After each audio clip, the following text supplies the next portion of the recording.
राजकीय आणि सामाजिक प्रश्नांमध्ये नास्तिकतेची भूमिका याबद्दल बोलणार आहेत लोकेश शेवडे. लोकेश शेवडे, जसे ते यक्ष प्रश्न होते ना, तसे 5 प्रश्नांपासून कोणाचीही सुटका नाही. त्यामुळे आता जे आपले पाहुणे आहेत लोकेश शेवडे, त्यांची ओळख आपण 5 प्रश्नातनं करून घेऊया.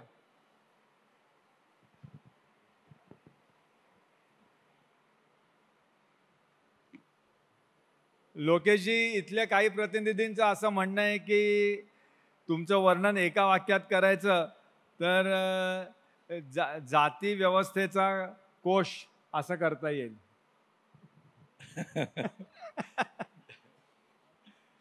कोश म्हणजे काही जण, म्हणजे हे माझं सभ्य वर्णन झालं.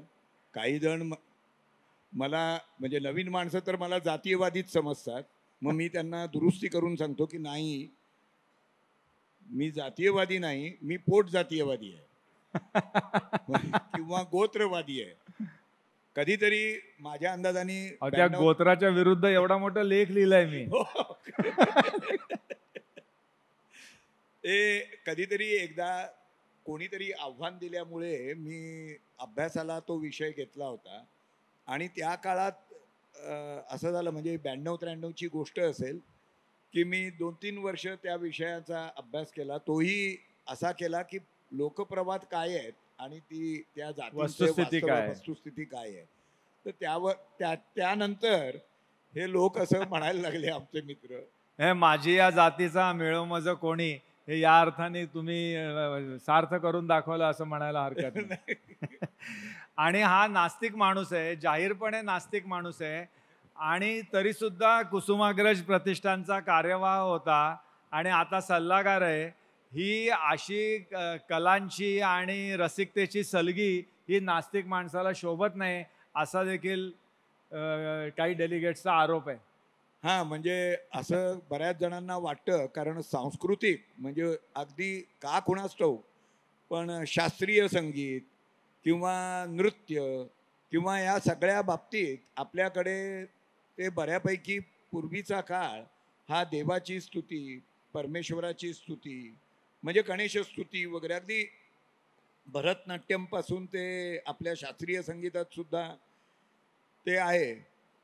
पण माझं मी म्हणजे कुसुमाग्रज प्रतिष्ठानचा कार्यवाह होण्यापूर्वीपासून माझं कुसुमाग्रजांच्या कवितांची नातं आहे.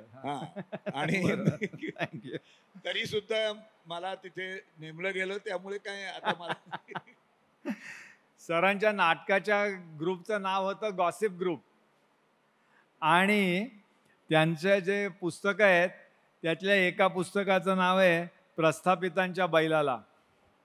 आणि त्या पुस्तकाची प्रस्तावना ज्यांनी लिहिली आहे, अरे वा, माझ्या शेजारी बसले. छान. त्यामुळे प्रस्तावनाकार आणि लेखक असे दोघेही आज शेजारी शेजारी बसलेत. पण त्या शेवटच्या प्रश्नापासून कोणाची सुटका नाही. सर, पुन्हा एकदा सांगा की तुम्ही ब्रशला टूथपेस्ट लावून मग तो ओला करता का आधीच ओला करता? नाही, नंतर. वा वा, असं काय मी सोडेन का ते? तुमच्या धर्मात काय सांगितलंय? नाही, ते बरोबर आहे. मी म्हणजे ते जे शास्त्रात लिहिलंय ना, ते पेस्ट लावल्यानंतरच पाणी. Very good. Thank you thank you thank you.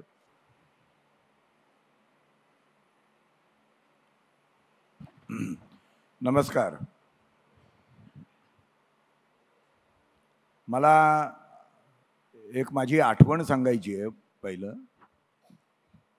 कधीतरी एकदा आमच्याकडे पाहुणे येणार होते, तर त्यांच्यासाठी आधी काहीतरी असं खायला चहाबरोबर किंवा अशा काही, संध्याकाळची वेळ होती त्यामुळे कशाबरोबर हे सांगायची गरज नाही आहे, काहीतरी मागवायचं होतं. तर माझ्या आईनी पटकन सांगितलं मला, अरे घरातले काजू आणि बदाम संपलेत, पटकन जाऊन घेऊन ये.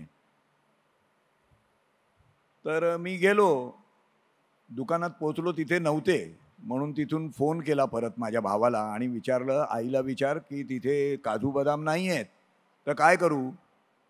आईनी झटकन सांगितलं, मग असं कर, दाणे असतील तर दाणे तरी घेऊन ये. तर काल संध्याकाळी अचानक आयोजकांना आपल्या कळलं की निरंजन टकले येणार नाही आहेत.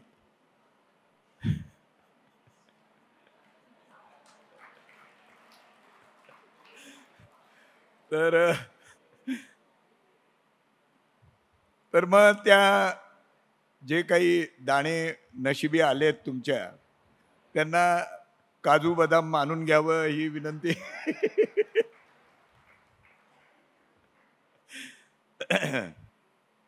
दुसरं एक तेही मी या निमित्तानं सांगतो की आता मी पूर्वी असं कोणी मला बोलवलं एखाद्या विषयावर बोलायला, तर मी त्यांना असं सांगायचो की मला विषय सांगू नका, कारण नाही सांगितला ना तर तुमच्या मनातल्या विषयावर कदाचित मी बोले नाही. पण तुम्ही समजा मला सांगितला तर माझी मात्र पंचायत आहे. कारण खूप लहानपणी मी एकदा केतकरांनाही सांगितलं होतं, खूप लहानपणी असं नेम धरून दगडावर दगड मारायची अशी आम्ही शाळेत असताना अशी खेळ चालायचा. तर त्याच्यामध्ये मला एकदा कधीतरी लोकांनी ओढल्यावर माझ्या मित्रांनी, त्यांना मी असं सांगितलं, माझा नेम बघा हा, असं म्हणून समोरचा दगड तिथे ठेवला आणि मी सांगितलं आता मी याच्या आजूबाजूला मारेन. आणि मी पहिला येणं स्वाभाविकच होतं, कारण मी नेम धरतानाच आजूबाजूला धरला होता. माझा नेम फसणं शक्य नव्हतं. तसं या विषयी सुद्धा जो मला दिलेला आहे त्याच्या आजूबाजूला बोलणं हे आज तर मला अगदी अधिकृतपणे हक्कानं करता येईल, तर तेही सांभाळून घ्यावं ही आणखी एक विनंती. तर मुद्दा नास्तिकतेची भूमिका सामाजिक आणि राजकीय प्रश्नांमध्ये. जोपर्यंत मला असं वाटतं की याच्यात मुळात जोपर्यंत आपण सामाजिक किंवा राजकीय बाबी आणत नाही, तोपर्यंत नास्तिकतेची भूमिका ही सुस्पष्ट, सरळ, अगदी कुठेही काही न लपवता छपवता अशी आपल्याला घेता येऊ शकते. आपण घेतोही बरेच जण. काही जण सकाळपासून सांगताना असं सांगितलं की काही जण मांडत नाहीत, पण तिथे सुद्धा आपण जर लक्षात येईल की त्यांची पंचायत ही असते की सामाजिक दबाव असतो किंवा राजकीय दबाव असतो म्हणून ती मांडता येत नाही. आता आपल्यासाठी विषय असा आहे की ती जर आपल्याला मांडायची असेल तर आपण कशा तऱ्हेने त्या प्रश्नांना सामोरं जावं. आणि नुसतं सामोरं जाऊन उपयोग नाही आहे, तर आपल्याला त्या प्रश्नांना धसाला लावायचं आहे. तर अशा धसाला लावण्यासाठी योग्य तो मार्ग काय, असे प्रश्न आपल्यासमोर उभे राहतात. हे सांगण्यासाठी आपल्याकडे अत्यंत विद्वान मंडळी होती. आणखी एक आलेत आमचे मित्र विश्वंभर. पण आता हे सगळे बोलण्याच्या आधी मला काय वाटतं तेवढं मी सांगतो. यातला पहिला मुद्दा, आपले यातले सहकारी कोण हे ओळखणं. सकाळी जावेद साहेबांनी जे सांगितलं तो माझ्या मताने यातला सर्वात महत्त्वाचा, सर्वात म्हणजे आत्यंतिक टोकाच्या महत्त्वाचा असा मुद्दा असा आहे, आपले सहकारी कोण म्हणजे खरे नास्तिक कोण. कारण खरे नास्तिक हे ओळखण्यामध्येच सध्याच्या काळात गेली अनेक वर्ष आपली दमछाक होऊ शकते आणि आपल्याला गुंगारा दिला जाऊ शकतो. तो मुद्दा असा आहे की सकाळी त्यांनी मांडलं, मी पुन्हा थोडी पुनरुक्ती होईल, पण ते आत्ता मला महत्त्वाचं वाटतं म्हणून मांडतोय की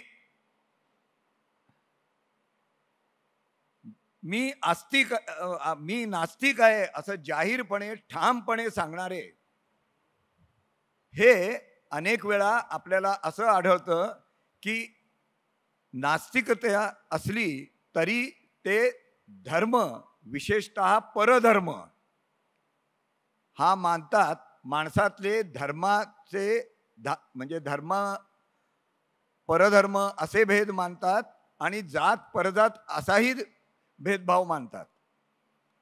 तर ही काय पंचायत आहे? म्हणजे याच्यात मी नास्तिक आहे आणि मी धर्मभेद मात्र मानतो, याच्यात त्यांना वदतो व्याघात वाटत नाही. खरं म्हणजे याच्या एवढा मोठा वदतो व्याघात दुसरा काही असू शकत नाही. याचं कारण धर्माची, कुठलाही धर्म असो, त्याची स्थापना ही परमेश्वरी संकल्पनेच्या उपासनेबद्दल असते. परमेश्वर नाही आणि मी धर्म, असा तो धर्म अस्तित्वात आहे असे जवळजवळ नाही. परमेश्वर आहे, त्याला मानला जातो, त्याचे कर्तृत्वाचे किंवा त्याचा पसारा किती मोठा आहे यावर वेगवेगळे तपशिलात फरक असतील, पण परमेश्वर नाही असं मी मानतो. पण परमेश्वराच्या उपासना पद्धतीवर असलेले भेद, त्यावर आधारित असलेले वेगवेगळे धर्म यांच्यातले भेद ते मात्र मी मानतो असे म्हणणारे लोक, संघटना आणि नेते असे या देशात पूर्वीपासून अस्तित्वात होते, आजही अस्तित्वात आहेत.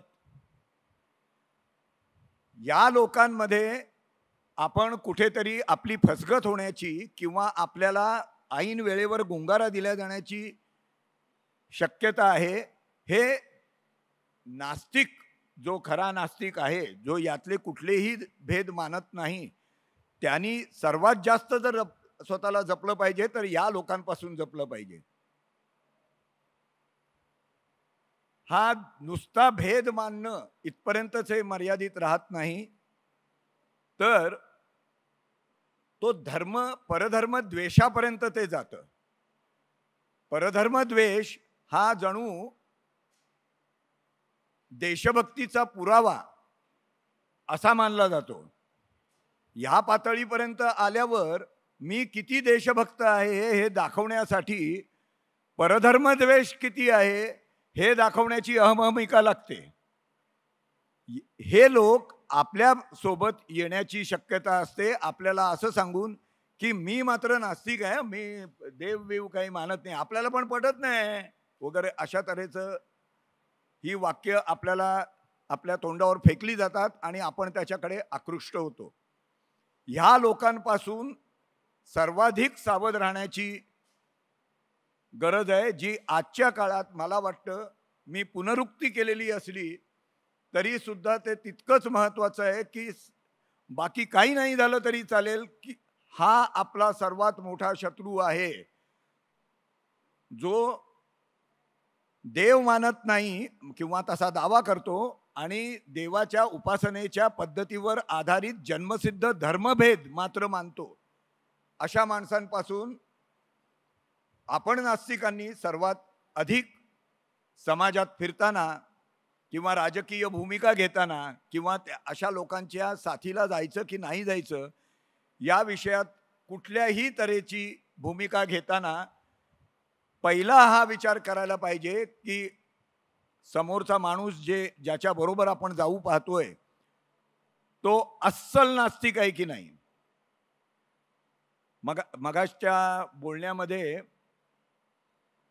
मला वाटतं जावेद साहेबच म्हणाले की सेक्युलरिझमला स्युडो सेक्युलरिझम, म्हणजे आपल्याला स्युडो सेक्युलर म्हणतात आणि ती जणू शिवी बनली आहे. खरं म्हणजे हे स्युडो नास्तिक आहेत. आपण हा वाक्प्रचार याच्या पुढे सुरू केला किंवा ह्या शब्द वापरायला सुरू केलं पाहिजे. हे सगळे स्युडो नास्तिक किंवा स्युडो देशभक्त, हे खरं म्हणजे देशभक्तही नसतात, हे द्वेषभक्त असतात.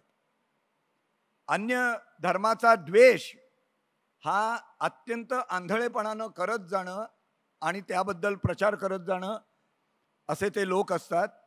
या लोकांच्या कोंडाळ्यात कुठे आपण सापडत नाही ना, ही सामाजिक किंवा राजकीय भूमिका घेताना नास्तिक माणसानं सर्वाधिक सांभाळण्याची गोष्ट आहे.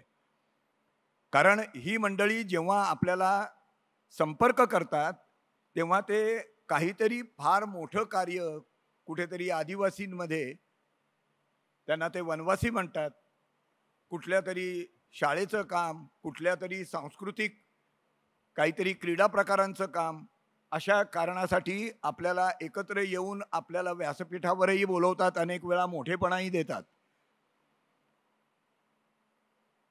या सर्व अशा तऱ्हेच्या लोकांना आपण कटाक्षानं आपल्यापासून 4 हात दूर ठेवलं पाहिजे, किंवा मग केतकरांसारखं अत्यंत परखड व्यासपीठावरनं कोणाच्याही जाऊन त्याच लोकांना 4 खडे शब्द सुनावण्याची ताकद तरी असली पाहिजे. तशी ताकद आपल्या प्रत्येकात असेल असं नाही. त्यामुळे 4 हात लांब राहिलेलंच बरं. हा पहिला भाग मी सांगतोय. पुढचा जो भाग मला वाटतो त्यामध्ये मला एक महत्त्वाची गोष्ट वाटते की सामाजिक किंवा राजकीय भूमिका घेताना आपली गफलत कुठे होऊ शकते.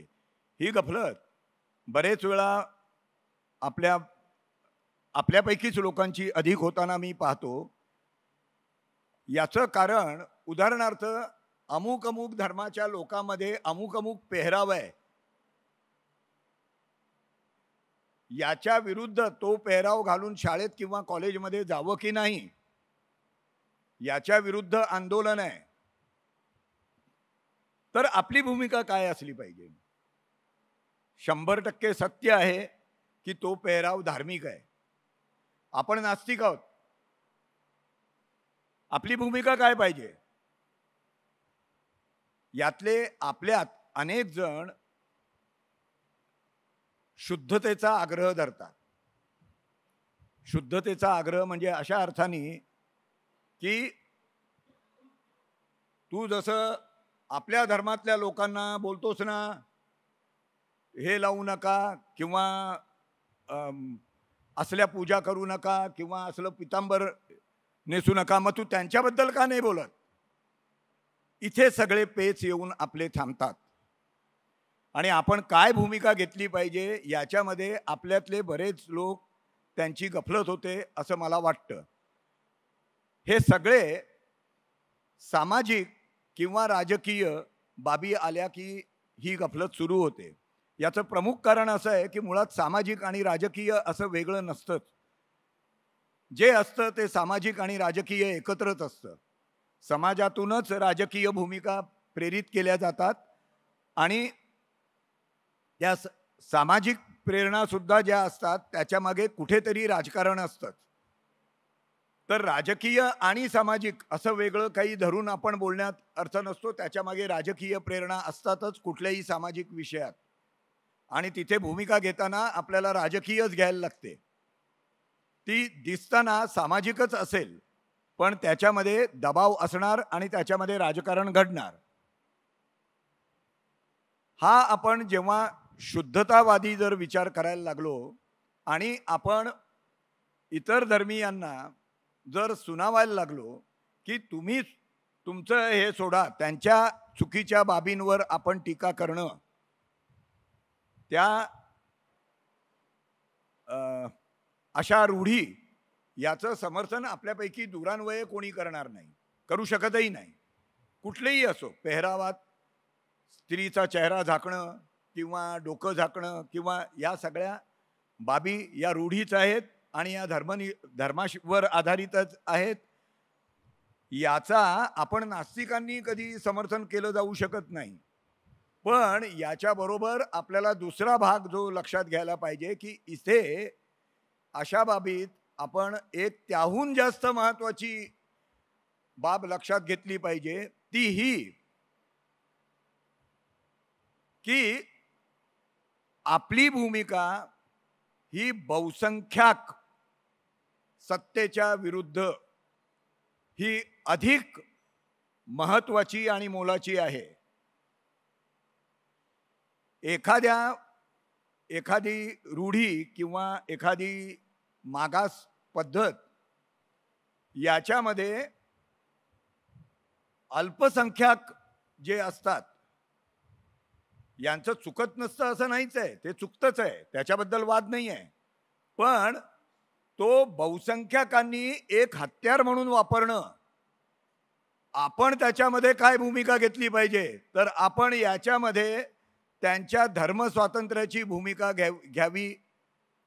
या पातळीपर्यंत कित्येक वेळा आपल्याला जावं लागतं आणि हे आपल्या डोक्यात पक्क पाहिजे. आपली गफलत तिथे अशी होते की आपण जर धर्माच्या बाबतीत, दुसऱ्याच्या धर्माच्या बाबतीत आपण जर तो आग्रह धरला नाही तर आपण मग नास्तिक कसे, किंवा मग आपण स्युडो, तथाकथित स्युडो सेक्युलर असे होतो. होय, मला मान्य आहे, हे आहे असं. पण माझं त्याबरोबरच म्हणणं असं आहे की कुठल्याही धर्माला, कुठल्याही धर्मीयांनी ही मूळ पहिली भूमिका ही घ्यायला पाहिजे की मी ज्या धर्मामध्ये वाढलो, ज्या धर्माचा पगडा माझ्यावर आहे, माझ्या ज्या लोकांमध्ये मी आहे, जे बहुसंख्याक माझ्या आजूबाजूला आहे, त्यांनी प्रथम बदलायला पाहिजे. बाकीच्या लहान लहान ज्या गट आहेत किंवा पंथ आहेत किंवा धर्म आहेत, या लोकांना आपण त्यांची कोंडी करून त्यांना बदलायला लावणं, हा मार्ग हा लोकशाहीचा किंवा स्वातंत्र्याचा मार्ग नव्हे. मला हे संपूर्ण मान्य आहे की याच्यामध्ये एका अर्थी असं भासू शकतं की आपण मागे जाण्याची भूमिका घेतोय का. हे अर्थातच हे मी प्रत्येक बाबतीत लागू आहे असं म्हणत नाहीये. आपल्याला त्या त्यावेळी या भूमिका घ्यायला लागतात.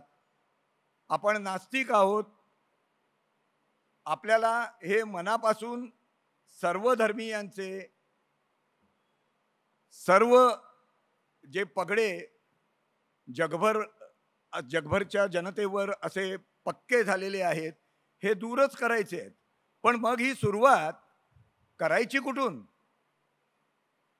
आपलं घर स्वच्छ करण्याच्या आधी दुसऱ्याच्या घरात बद्दल आपण वाईट बोलणं, त्याच्याबद्दल टीका करणं, जे मगाशी पुन्हा ही बाब जावेद साहेबांनी सुद्धा सांगितली की दुसऱ्या धर्माबद्दल आपण लिलया बोलतोय. विशेषतः ते जर अल्पसंख्य असतील तर जणू संबंध, आपला देश त्याच्याचमुळे मागे राहिलाय.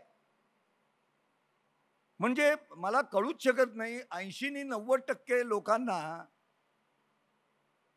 10 आणि 15% असलेली जनता, याचा एवढा मोठा प्रश्न येऊ शकतो आणि तो जणू जगातला एकमेव प्रश्न. आपण जर इतिहास बघितला तर नेमकं असंच साधारण 85 ते 90 वर्षांपूर्वी त्याची सुरुवात झाली होती. 125 वर्षांपूर्वी ज्यू धर्मीयांना, ते केवळ अल्पसंख्य असल्यामुळे ह्याच तऱ्हेने जगासमोरचा प्रश्न, हिटलर आणि मुसोलिनी यांची आपण नावं घेतो, हे तात्कालिक कोणीतरी छाडमाड नेते होते तिथले, त्यांना निवडून देणारी मंडळी होती ना, ती जनता होती. आणि ते हा विश्वास ठेवत होती की जर्मनी समोर किंवा इटली समोर किंवा अगदी शेवटच्या काही काळात नॉर्वे समोर सुद्धा, की एकच प्रश्न आहे, हे जे कोण 3, 4, 5% ज्यू आहेत ना, यांच्यामुळेच माझ्या देशाची वाट लागली आहे. ही जनता जवळजवळ या दोघा तिघांच्याही बाबतीत साधारण 34% ते 38-39% मतदान आहे. आणि ही जनता दोन्ही देशांची शेवटच्या आठवड्यापुरती वगळता जनता रस्त्यावर उतरली नाही की अहो आमच्या या माझ्याच गल्लीत राहणारे ते ज्यू आहेत, हे असे वाईट नाही आहेत, तुम्ही यांच्या विरुद्ध का जाताय, तुम्ही त्यांना का मारताय. जनता उतरली नाही. ती जनता त्यांनी निवडून दिलेलं आहे हिटलरला. 32 ते 38% म्हणजे पहिल्यांदा हिटलर उभा राहिला होता तेव्हा काहीतरी 3-3.5% मतं होती किंवा त्याच्याहूनही कमी होती. ती एवढी वाढली आणि सबंध युरोप तेव्हा असं समजत होता की ज्यूंचं निर्दालन किंवा त्यांना पूर्ण निष्कासित केल्याशिवाय आपला युरोप किंवा जग सुधारणार नाही. आज जवळजवळ तशीच भूमिका आपण दुसऱ्या धर्माबद्दल वापरतोय. आपल्याला अशा वेळी ज्यू काय मागास नव्हते का तेव्हा? तुम्ही जर इतिहास नीट वाचायला लागलात तर तेव्हा कळतं की अनेक प्रथा त्यांच्याकडे त्यावेळच्या जुन्या होत्या. ते तेव्हा शहराच्या बाहेरच्या भागातच राहायचे. त्यांना शहरात वेगळं हे नव्हतं. शहरात राहण्याची परवानगी प्रत्येक ठिकाणी नव्हती. अशी जवळजवळ 60 ते 70 वर्ष ज्यूंनी काढली होती. आणि त्या सगळ्या भागात ज्यू म्हणजे फितूर, ज्यू म्हणजे यांचं ते आपल्या देशावर प्रेम करत नाही, त्यांचं प्रेम तिथे त्या अरबस्थानातल्या जेरुसलेमवर. अशा तऱ्हेची वाक्य ही मध्यम वर्ग, उच्च मध्यम वर्ग, उच्चभ्रू समाज ही सगळी मंडळी एकमेकांशी बोलताना वापरत असत. आज अशाच तऱ्हेची वाक्य अन्य धर्मीयांबद्दल आपल्याकडे वापरली जात आहेत. फरक फारसा नाही आहे. टक्केवारीतही फरक नाही आहे. टक्केवारी सुद्धा तीच आहे. आणि सर्वात महत्वाचं उच्चभ्रू समाज, मध्यमवर्गीय समाज सुद्धा तोच आहे. तेव्हा सुद्धा तिथला सुद्धा तोच होता, आपल्याकडे सुद्धा तोच आहे. आणि तो अशाच तऱ्हेचे ची वाक्य बोलून त्यांचं देशप्रेम किंवा देशप्रेम नाही म्हणत मी, देशभक्ती हे ते दाखवू इच्छितात. अशा वेळी आपण जूनच्या त्यावेळी जर आपण असतो तर आपण जूनच्या बाजूनी उभे राहिलो असतो की नसतो? काय करायला पाहिजे होतं? त्याही वेळी तिथली माणसं 3-4 ठिकाणी काहीतरी फितुरीची कागदपत्र ती नेमकी जूनच्याच हातात लागली होती आणि त्या जूनना पकडलं गेलं. त्यातले काही खोटेही होते. 8 की 9 जूनना पकडलं गेलं. त्यातले 4 खोटे होते तर 2 खरे होते. पण ज्यू हे असेच असतात, ते फितूरच असतात असं त्यावेळी. जसं आत्ता व्हॉट्सअप आहे तसं त्यावेळी रेडिओ होते नवीन सुरू झालेले. रेडिओवरनं त्यांचा प्रसार केला गेला आणि लोक भुलले. ही जी कोण 35-36-38% माणसं होती, जनता होती, ही भुलून ते मनापासूनच समजायला लागले की ही माणसं नालायक आहेत, यांना हद्दपार करा किंवा यांना ठार मारा. आज जवळजवळ आपण त्याच प्रकारची भाषा बोलतोय. या भाषेमध्ये काहीही फरक नाही. जिथे 95% जनता जर्मन होती, 95% जनता ख्रिश्चन होती, 5% लोक किंवा त्याहूनही कमी ज्यू होते, ते संबंध देशाला, देशाच्या दुर्व्यवस्थेचं कारण बनत होते. खरोखर हे खरं आज आपण वाटू शकतं का आपल्याला? पण त्यावेळच्या जनतेला वाटत होतं तेच आपलं होतंय. मुद्दा असा की आपल्याला थोडं चुकीचं वाटलं तरी चालेल, पण पहिला प्रश्न नास्तिक माणसाला शुद्धतेची भूमिका घेता येणार नाही की मी त्यांनाही शिव्या घालेन, यांनाही शिव्या घालेन.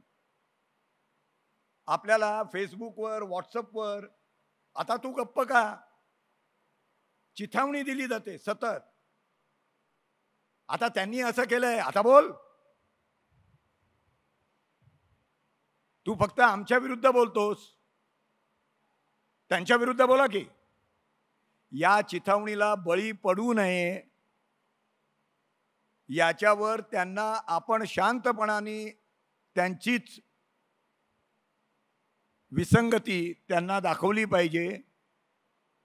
मी असं का म्हणतोय हे शांतपणानं सांगायला पाहिजे, तरच ती आपण आपल्याला जे साध्य करायचं आहे, आपल्याला कधी ना कधीतरी जगभर धर्म आणि परमेश्वर या संकल्पनातून जग मुक्त व्हावं ही आपली इच्छा आहे, म्हणजे माझी आहे, आपल्या सगळ्यांचीच आहे.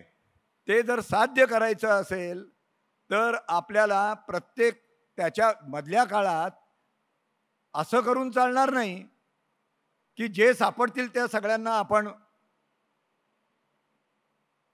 हे खरंच आहे की दोन्हीकडे जसे आपल्या एका धर्मात आहेत असं आपण कधीच म्हणू शकत नाही. सर्व धर्मांमध्ये मागास किंबहुना अत्यंत कट्टर देवभक्त, रूढीप्रिय, स्थितीप्रिय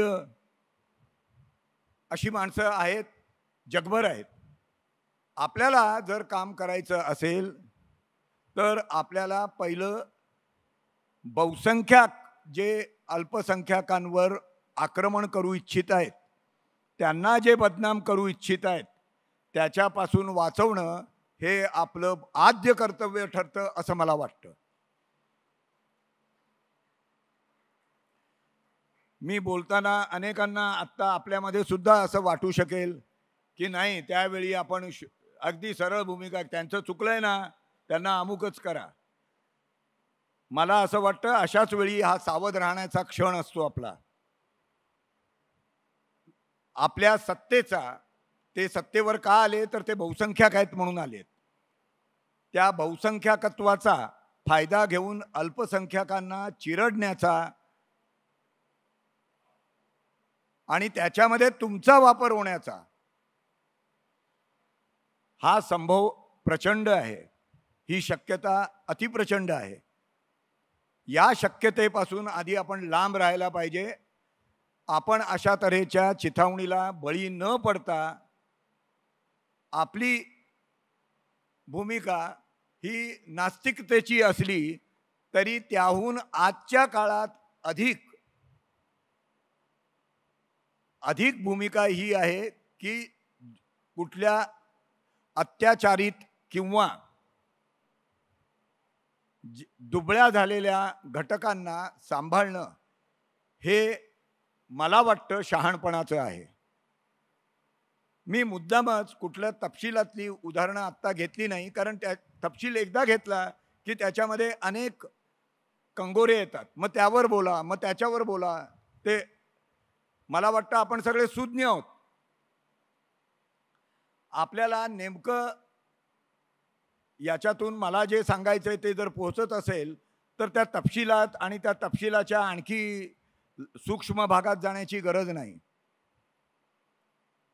आपण कशा बाबतीत मात्र अगदी निर्वेधपणे किंवा अगदी मुक्तपणे किंवा ज्याला आजच्या हल्लीच्या भाषेत बिनधास्त आग्रही राहू शकतो, तर मला असं वाटतं की उदाहरणार्थ आपण अनेक ठिकाणी विविध कारणांसाठी सरकारी कार्यालयात जातो.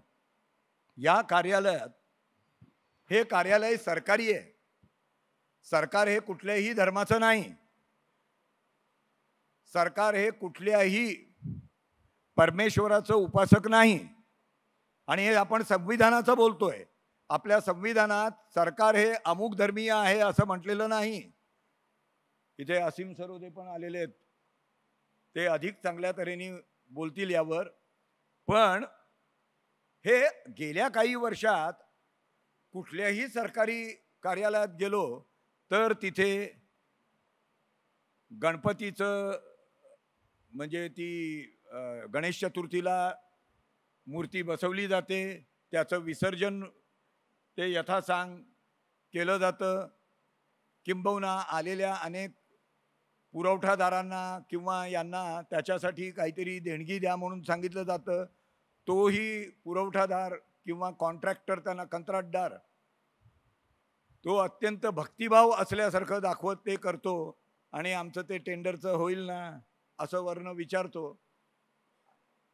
याच्या पलीकडे म्हणजे हे तर ढळढळीत आहे, पण याच्यापेक्षा अधिक ज्या गोष्टी आहेत की बहुतांश सरकारी अधिकाऱ्यांच्या मागे किंवा टेबलावर कुठल्या ना कुठल्या तरी बाबाची किंवा कुठल्या ना कुठल्या तरी त्यांच्या ज्या देवावर त्यांची श्रद्धा आहे त्याची एक प्रतिमा लावलेली असते, किंवा अगदी काही नाही तर कुठल्या तरी देवाचा जय जयकार तो लिहिलेला असतो. काही ठिकाणी ती एक कुठली तरी कॅसेट लावलेली असते आणि सतत ते चालू असतं, अमुक अमुक तमुक अमुकाचा जय जयकार, अमुक अमुकाचा जय जयकार, त्याला एक काहीतरी संगीत पण दिलेलं असतं. ह्या गोष्टी मात्र या बाबतीत आपण आत्यंतिक टोकाचे आग्रही असले पाहिजे. हे गैर आहे, गैर म्हणजे बेकायदेशीर आहे. हे त्यांचं घर नव्हे. तो सरकारी अधिकारी, तो जर त्याला एखाद्या देवाबद्दल किंवा बाबाबद्दल श्रद्धा असेल तर त्याला ते सगळं करायचा त्याच्या घरी अधिकार आहे. सरकारी कार्यालयात ते करण्याचा त्याला अधिकार नाही. पण आपणही असे होतो की आपलं काम असतं, आता याच्यावर कशाला बोला, आपलं आपलं काम करून आपण निघून जातो. आणि अक्षरशः आत्ता स्थिती अशी आहे की असं मला कार्यालयच गेल्या 5-7 वर्षात दिसलेलं नाही की जिथे कुठल्याही अधिकाऱ्याच्या टेबलवर किंवा खुर्चीच्या मागे परमेश्वराची कुठली प्रतिमा लावलेली नाही. रोज त्याला हार घातला जातो. आणि गेल्या काही वर्षात तर आणखी एक गोष्ट दिसते, ते म्हणजे सत्यनारायण सुद्धा घालतात त्याच ठिकाणी. त्याच्यासाठी एखादं टेबल बाजूलाही करतात, त्या कोणालाही काही वाटत नाही आणि आपण तिथे जाऊन आपापली कामं करून येतो. मला वाटतं या बाबतीत मात्र आपली नास्तिकांनी या बाबतीतली भूमिका कणखर आणि सडेतोड ठेवणं अत्यंत गरजेचं आहे. तिथे सरळ त्यांची तक्रार अधिकृतपणे नोंदवावी. पुढे काय होईल ते होईल, आपण अन्यथा सुद्धा त्याची कुठल्याही तऱ्हेची पर्वा करणार नाही. तर मग आपण तक्रारी योग्य त्या ठिकाणी नोंदवणं किंवा त्यांच्या वरच्या अधिकाऱ्याकडे पोहोचवणं अधिकृत, हे आवश्यक आहे. अनेक ठिकाणी मला इथे काय आहे मला माहीत नाही, पण अनेक ठिकाणी जिथे मंदिराची पटांगणं आहेत त्या पटांगणात कुठल्या तरी कवायतीच्या शाखा भरवल्या जातात आणि अर्धसैनिकी म्हटल्यासारखं ते प्रशिक्षण दिलं जातं.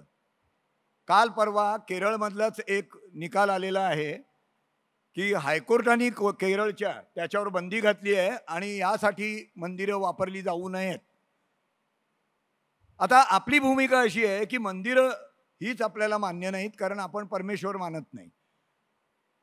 पण हे आपण नक्की करू शकतो, आपण मंदिरं नकोत ही भूमिका आपण किती कागदोपत्री मांडली तरी ते होणार नाही आहे. पण हे मात्र आपण जर याची जशी त्या केरळच्या कुठल्या तरी माणसांनी याचिका दाखल केली आणि ती संमत झाली आणि त्यानंतर त्या शाखा बंद झाल्या आणि मंदिराच्या परिसराला त्यांनी उलट असं केलं आहे, पोलीस संरक्षण दिलेलं आहे की तिथे कुठल्या तरी खाजगी संघटनांनी येऊन तिथे अशा तऱ्हेच्या शाखा भरवल्या जाऊ नयेत. याची दक्षता घेण्यासाठी पोलीस नेमावेत असा हायकोर्टाचा आदेश आहे. अशा बाबी आपण नक्की करू शकतो. सामाजिक आणि राजकीय भूमिका मांडताना आपल्याला थोडक्यात आजची जे वास्तव आहे त्याच्यामध्ये नास्तिकता माझी शुद्धपणे राबवणं हे जास्त महत्त्वाचं आहे की त्यापेक्षा अधिक आजच्या घडीला प्रत्येक एक बहुसंख्याक समाज हा दुसऱ्या अल्पसंख्याक समाजाला चिरडू पाहतोय का हे पाहणं जास्त महत्त्वाचं आहे. मला वाटतं दुसरा भाग हा अधिक महत्त्वाचा आहे. आपण मनापासून नास्तिक आहोत, पण आपल्या नास्तिकतेला चिथावणी देऊन त्या धर्माच्या विरुद्ध तू कर याला आपण बळी पडणं हे सरळ सरळ बहुसंख्याक वादाला बळी पडणं आहे.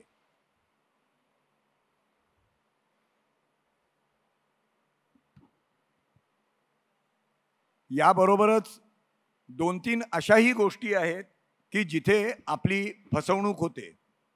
ती अशी आहे की कामं जेव्हा सांगायला किंवा आपल्याकडे देणग्या मागायला येतात तेव्हा आपण जागरूक नसतो. त्यास कुठल्या तरी सामाजिक कामासाठी मागायला येतात.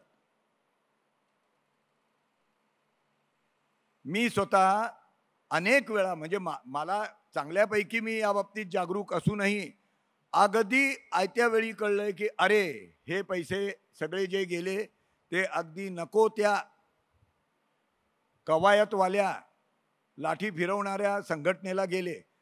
हे अगदी तर मला वाटतं या बाबतीत अधिकाधिक जागरूक असणं. अगदी जवळची माणसंच येऊन फसवतात. तर आपल्याच जवळच्या हे थोडंसं असं होत आहे की कदाचित मला कोणीतरी त्या तुमच्या डॉक्टरच्या भाषेत पॅरानॉइड म्हणेल, पण आजची स्थितीच अशी आहे की जे असे आपल्याकडे कुठल्या ना कुठल्या तरी देणगी किंवा मदत मागायला येतात त्या लोकांपासून आपण सावध राहणं हे आपल्या हाती आहे. सामाजिक कार्य करणारे जर आपण असू कुठल्याही तऱ्हेचं तर त्याच्यामध्येही आपल्याला अशी भूमिका घेणं आवश्यक आहे की आपली नास्तिकता ही त्या त्या समाजाच्या त्याला म्हणजे समजा आपल्याला थोडक्यात एखादा आदिवासी असेल त्याला मदत करायची आहे तर तो ते काहीतरी त्याची पूजा घालेल किंवा अमुक घालेल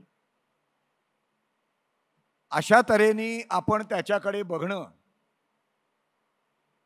यांनी ते काही भाग तसा झाला तरी सुद्धा त्या लोकांना आपल्याला म्हणजे तो अल्पसंख्य समाज आहे त्या लोकांसाठी आपल्याला बळ देणं हे आत्ता अधिक गरजेचं आहे. हे मी नुसतं एक 2-4 उदाहरणांवरून सांगतोय. माझ्या मताने मला जे म्हणायचं आहे तो संदेश तुमच्यापर्यंत बहुधा पोचलेला असावा. या पलीकडे मला फार काही सांगण्यासारखं नाही आहे. कदाचित माझ्यातला काय तो शेवटी दाणा तो दाणाच आणि काजू आणि बदाम ते काजू आणि बदाम. तर आज दुर्दैवानं ते नाही आहेत. तर तुम्ही मला एवढा वेळ झेललत, शब्द माझे शांतपणे ऐकून घेतलेत, याबद्दल मनापासून आभार. धन्यवाद.